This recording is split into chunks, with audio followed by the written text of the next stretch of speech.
free! Free, free! From the river to the sea! From the river to the sea! System of oppression, colonial occupation, and apartheid. They are not prisoners, they are hostages, they are freedom fighters, they are heroes. Their only crime was being Palestinian, for wanting to live in a Palestinian free of occupation, in a Palestine free of oppression. You have heard about the plight of Dr. Hussam Abu Safiya. Dr. Hussam Abu Safiya, after more than a year of torture and detention without trial, he is being denied medical care. The mainstream media here in this country have shamelessly repeated Israel's line that Hussam Abu Safiya is a terrorist. But you know Hussam Abu Safiya is not a terrorist. What he is a doctor who did his job. He stayed with his patients until the end.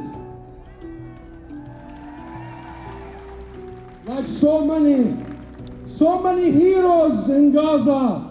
Today, my friends, we stand with him, with his family, with his people, with his patients, and demand his immediate release. Free Abu Safiya now!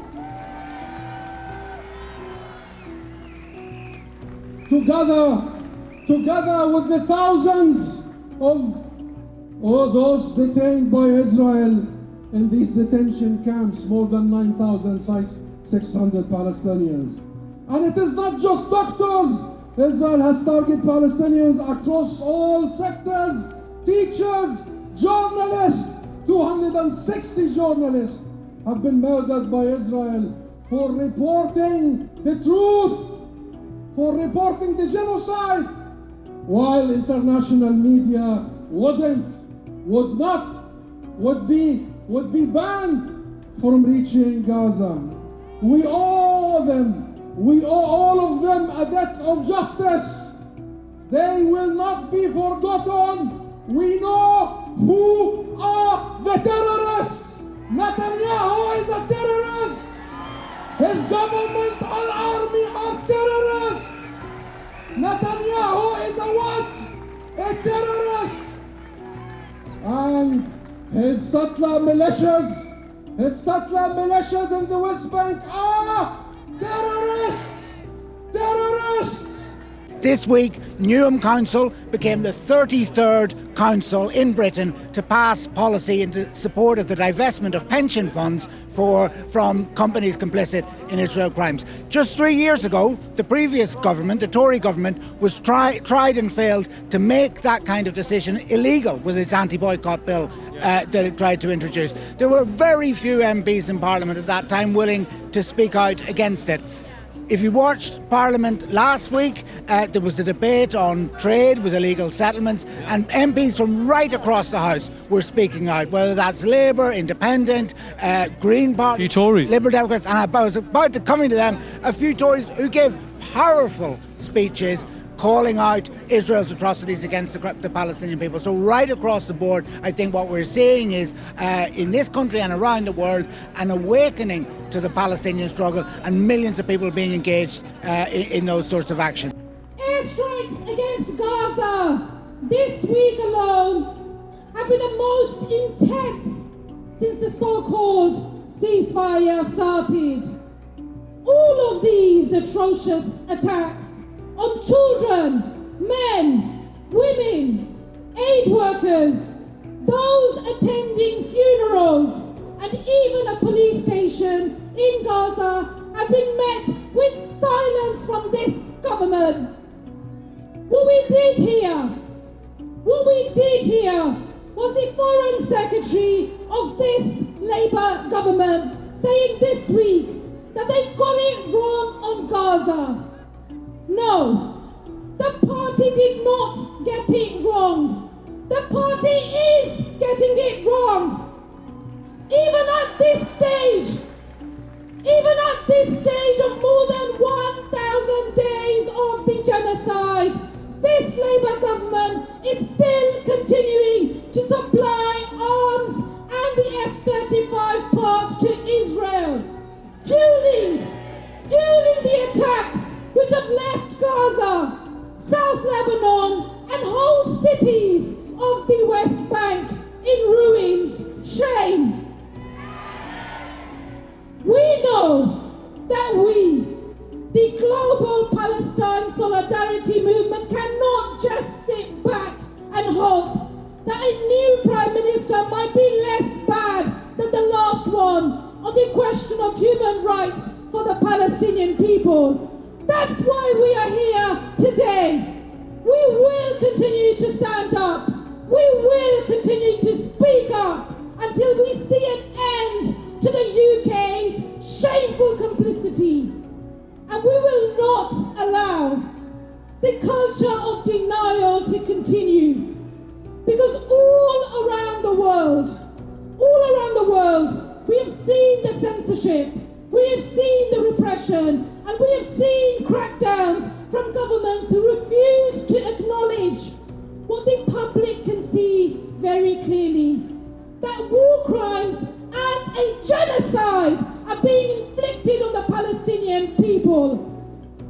An apology and a few small measures will mean nothing if the government cannot admit to this uncomfortable and brutal fact. So that's why we will keep organising, we will keep mobilising for an end to the complicity, for an end to the genocide, and for an end to the attacks on our rights to speak up and express solidarity with the Palestinian people. Because on Mandela Day, we know, just as Madiba did, that our freedom is incomplete without the freedom of the Palestinian people. Solidarity. Yes, and he's got to do, not just say. The apologies one thing, the actions are another. And I think it's right that a considerable part of Starmer's unpopularity was because, and this is now admitted right across the Labour movement, whereas, of course, when we were saying it at the time, it was very, very contested. But people understand that especially the early stances saying he didn't care if the Israelis cut off electricity and food to Gaza were massively counterproductive, certainly contributed to his unpopularity. Burnham obviously understands that. That's why we've got the apology. But this is a movement now that's existed for nearly 3 years. It's highly politicised, very aware. It will be looking very closely at the actions, not the words. So for the North Sea, it looks as if he's going to prefer Shabana Mahmood over Ed Miliband. And those will be signals on his very first Monday at work that he's not learnt those lessons. And if he repeats that kind of mistake over Palestine, he will be in Keir Starmer's condition, but in an even shorter period of time. Were you surprised, John, about how heartless Keir Starmer appeared to be and how disconnected he was to a live, ongoing genocide, where even right-wing people who perhaps some would describe as extreme, Tucker Carlson, Candace Owens. Global pro-solidarity movement for Palestine has changed political opinion. It's not true that people automatically, even in the face of a genocide, draw the right conclusions. Yeah. They have to have a surrounding framework of ideas in which to interpret that fact and understand why it's happening and what's wrong with it. And we help supply that. And I think you're right, the situation in Gaza is as bad as you can imagine it to be. And it may not sound like much sympathy or much kind of consolation for the Palestinians, but the truth of the matter is that Donald Trump and Keir Starmer lost the political argument about the state of Israel over the course of the last 3 years. And hopefully that fact will, in the end of the day, have repercussions for the actual condition of people in Palestine. Well, they say when America sneezes, the UK catches a cold, or the rest of the West catches a cold. So this is only going to get worse and worse. So if there's 100 congressmen voting against that wave will come into this country. It's inevitable. Yeah. That's what many commentators say. So are we seeing the end of the extreme pro-Israelism?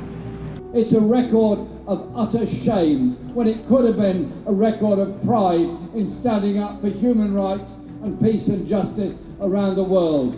This country's been placed on the wrong side of history, the wrong side of the law, and above all, the wrong side of any kind of morals during this whole ghastly period that the genocide has been carried out against the Palestinian people in Gaza, who I just remind you are now reduced to only 30% of what was already a very small area.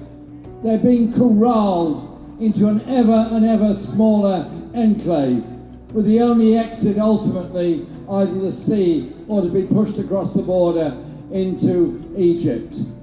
Our solidarity is total with the Palestinian people. So we say to Andy Burnham when he takes office, congratulations on becoming Prime Minister, congratulations on holding that office. First up, stop all arms supplies to Israel. Secondly, recognise that a government that conducts genocidal acts against the Palestinian people and illegally occupies the West Bank and arms the settlers in destroying Palestinian villages and homes and lives. That's not a government you should treat normally. That's not a government you should treat with equal respect.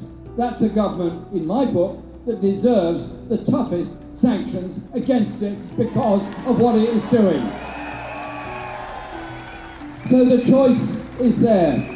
The choice is there for Andy Burnham. I hope he recognises that millions of us in this country have marched for years in support of the Palestinian people. And he must know this, that as many years as it takes, we will carry on marching for the Palestinian people. We will never shut up. We will never go away. We will never give up, because the Palestinian people demand that. And you will recall that I've said on this platform before about the need for a public inquiry into British complicity with genocide. So we held the Gaza Tribunal. I'm pleased to say that on Monday, on general sale, the Gaza Tribunal book goes out with an afterword from the wonderful Sally Rooney, who's written for it as well. This is a record of the appalling policies of the British government, because our whole point surely is to make a change to politics in this country. And that's why we do it, that's why we march, that's why we meet, that's why we raise money to support the Palestinian people, and we'll carry on doing that. I'll just finish, if I may, because I'm going to get told to stop soon if I don't. 2 quick thoughts. First of all, a war, and it is a war, going on against the Palestinian people, is not just the bombs, the guns, the torture, all the vile things that are happening and all the thousands of children that have been killed. It's also the denigration and attempt to destroy Palestinian life, music, art and culture. It's an attempt to denigrate the Palestinian people as a people. That's what oppressors always do. That's what colonialists always do. That's what imperialists always do. So in our solidarity work, let's not just chant the slogans we do and we must, but also listen to the music, read the poetry, understand the message that the brilliant Palestinian people are sending us. They are a people, they're a culture. They're not going to be allowed to be destroyed. They're not going to be occupied forever. We are with them out of complete respect and support for them. I think it makes me feel immensely proud that so many people are able to unite behind a common cause that means so much to so many people. And I think this generation, out of so many in the past, have the best visibility of what it really means to suffer as a Palestinian. and what it really means to unite behind people who don't have the power to support themselves. And so when I see all the people here on the streets, that gives me a lot of hope, because there are so many times where nobody seems to be in your corner, but when you come to events like this, everyone is behind you and everyone supports you. That means the We got it completely wrong on Palestine. We have supported arms to Israel. We have feted the Israeli ambassador. And now we have the cheek to say, oh, maybe we should have supported a ceasefire earlier. The reason Starmer lost support was because he said that the Israelis had the right to cut off water and electricity to the Palestinian people. That was complicity with genocide and war crimes, and we should never forget it. And we should not let Keir Starmer leave office pretending that everything was good. He was a war criminal and he should be held to account for it, the same as Tony Blair and all the other war criminals that we've seen. The truth is, nothing has improved for the people of Gaza since the so-called ceasefire. What do we see now? People going hungry, people without medicine, people who are imprisoned and being tortured all the time, and more illegal settlements in the West Bank and in Gaza, where the Israelis feel they can do what they want, and we cannot allow this to continue to happen. So my message to Andy Burnham is this: stop arming Israel. Break diplomatic links with Israel. Make sure that we know and that the people of Britain know that our government condemns a genocide, because we cannot allow this to continue. Stop letting British bases be used for the illegal bombing of Iran. And perhaps most importantly, stop taking money from our schools, our health service, our education system, our housing, and giving it to the arms dealers to spend more and more on weapons of destruction, which is what is going on. We live in a country where children can't go to school because the buildings cannot cope with the heat. We live in a country where people are dying because of the heat wave. We live in a country with extremes of poverty that we haven't seen for more than 100 years. That's what Burnham should be sorting out, not supporting wars in the Middle East, not supporting wars right across the world, and not building more missiles, more military intervention. Let's make sure this is the message we send to Burnham, and make sure that we are out. We had a huge international conference against war here in London last month. Make sure we're out on the 10th of October to mark the 3rd anniversary of what is happening in Gaza. And make sure we're out on the 21st of November against the arms spending and the militarism. We have a world to win. We are in solidarity with the Palestinians. We need a government which can match that. Burnham needs to show he can do it. I'm pretty convinced he won't, which means we have to keep on the streets. We're watching. Mealy-mouthed words aren't good enough. Saying that you can't call this a genocide is not good enough. This is a genocide. Lots of human rights organizations have labeled it a genocide. We know what's going on is an apartheid. We know what's going on is an occupation. It's ethnic cleansing. And if you can't, Andy Burnham, if you can't call that what it is, we're watching, and we will make sure we hold you to account. So we call on Andy Burnham to take a positive stance, to end all arms sales to Israel, to end complicity in this genocide, to end spy flights, to end support for the IDF. Andy Burnham, I know you're listening. Look at the numbers of people on these streets. We'll continue to march, we'll continue to raise our voices, and we'll continue to make sure you stay on track. And if you are another Keir Starmer in disguise, we'll also see the end of you. Last week marked 1,000 days since the genocide in Gaza started. 1,000 days that have seen over 70,000 Palestinians killed. A number we know is an underestimate. 1,000 days of watching this ethnic cleansing live stream to the entire world. Just yesterday, Israeli strikes killed 3 Palestinians across different camps. 1,000 days of genocide, and yet more people have been sent to prison for protesting against it than have ever been held accountable for this government's complicity in it. That is the legacy of the office Andy Burnham walks into on Monday. And he faces a fundamental choice. Does he continue that legacy, or does he begin his premiership by breaking with it? He inherits Britain's place in one of the greatest moral catastrophes of the 21st century. He inherits a government that has armed, defended and shielded a state accused by the world's leading legal institutions of genocide. Andy Burnham will also inherit the power to stop the complicity. He also inherits a democracy that has criminalized the very thing it claims to protect. Our movement has been met with police repression, counter-terror powers, prescription powers. We have watched journalists, lawyers, teachers, doctors and students investigated for the simple crime of calling out this government's complicity. This is a government that has spent more time legislating against those who stand against the genocide than legislating against the genocide itself. Andy Burnham will also inherit the power to reverse every one of those decisions. Last week, Burnham said Labour didn't get it right, that they were too slow, not good enough. On Monday, he inherits the power to do something about it. Until he does, his apology is just a better written silence.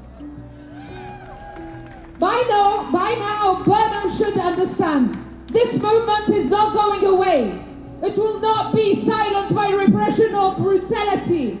Until we see an end to this government's complicity, we will keep mobilizing and organizing in every town, city, campus and workplace. This is our moral moment. We will not trade freedom, liberation and dignity for their convenience. Keir Starmer's legacy will be that a human rights lawyer became the Prime Minister who armed a genocide. That is the legacy Andy Burnham can either extend or end. From the river to the sea!